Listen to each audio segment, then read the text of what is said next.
मंदार गोंजानी सध्या आपल्यासोबत आहेत. मंदार, अत्यंत धक्कादायक बातमी, अजित पवार यांचं निधन झाल्याचं कळतंय.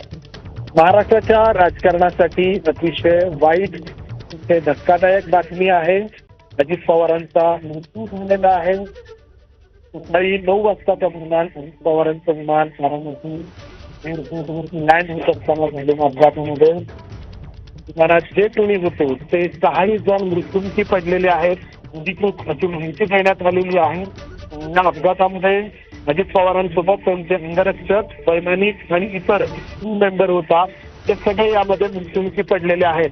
अजित पवार आज जिल्हा परिषदेच्या निवडणुकीसाठी 4 प्रचार सभा घेणार होते बारामती परिसरामध्ये, बारामती तालुक्यामध्ये, आणि त्यासाठी ते विमानाने मुंबईहून बारामतीमध्ये दाखल होते.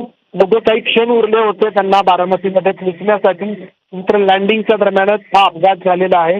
त्यामध्ये अजित पवार यांचा मृत्यू झालेला आहे. महाराष्ट्राच्या राजकारणाला बदलवून टाकणारी, हादरवून टाकणारी, कलाटणी देणारी अशी ही बातमी आहे अपघाताची. आणि या सगळ्या अपघाताच्या समोर येण्यानंतर मंदार, थोडंसं थांबवते. पोलीस अधीक्षकांकडून काही माहिती मिळाली आहे, आपण त्यांची प्रतिक्रिया पाहूया. पुलिस हमारी वहीं पे मौजूद थी जी जी। और जिस समय आप लोग पहुंचे होंगे सर इस हादसे वाली जगह पर, उस समय मतलब आपको क्या जानकारी मिली? हादसे के बाद क्या आग लग गई थी इस विमान में? इसको लेकर कुछ डिटेल्स? मैडम देखिए, आपकी ये सारी डिटेल्स मैं आपको भेज देता हूँ, क्योंकि वहाँ पे जब प्लेन क्रैश हुआ है ऑब्वियसली वहाँ पे आग भी लगती है, और प्लेन क्रैश जो हुआ है उसमें विमान का काफी सारा डैमेज भी हुआ है जी। और उसमें से होने के बाद जो हमें वहाँ पे बॉडीज मिली हैं, उनको हमने इमीडिएटली जो है वो हॉस्पिटल में पहुँचाया है।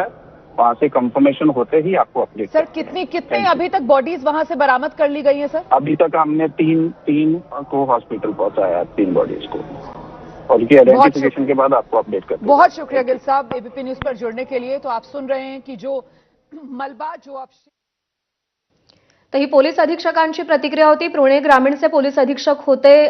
जे काही या विमान अपघातामध्ये जखमी झाले होते किंवा ज्या काही बॉडीज हाती आलेल्या होत्या त्या सगळ्या रुग्णालयात पाठवल्या गेल्याची माहिती त्यांनी दिली आहे. पण महाराष्ट्राच्या राजकारणातला आजचा अत्यंत काळा आणि दुःखद असा दिवस, उपमुख्यमंत्री अजित पवार यांचं विमान अपघातामध्ये निधन झालंय. प्रचंड हादरवणारी आणि तेवढीच दुःखद आणि धक्कादायक घटना आहे.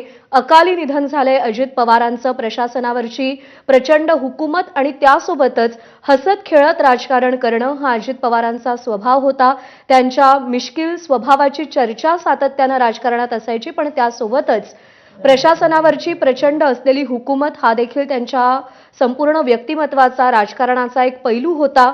उपमुख्यमंत्री होते राज्याचे अजित पवार, आणि ते आता आपल्यात नाही आहेत. विमान अपघातात त्यांचा दुर्दैवी मृत्यू झालाय. जे 6 जण या विमानातून प्रवास करत होते त्यांचा देखील या विमान अपघातात मृत्यू झालाय. एबीपी माझाचे संपादक राजीव खांडेकर सर सध्या आपल्यासोबत आहेत.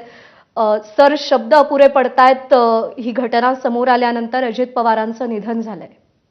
प्रज्ञा, महाराष्ट्रासाठी, महाराष्ट्राच्या एकूणच राजकीय सगळा आपला परीघ जो आहे त्याच्यासाठी फार हादरवणारी अशी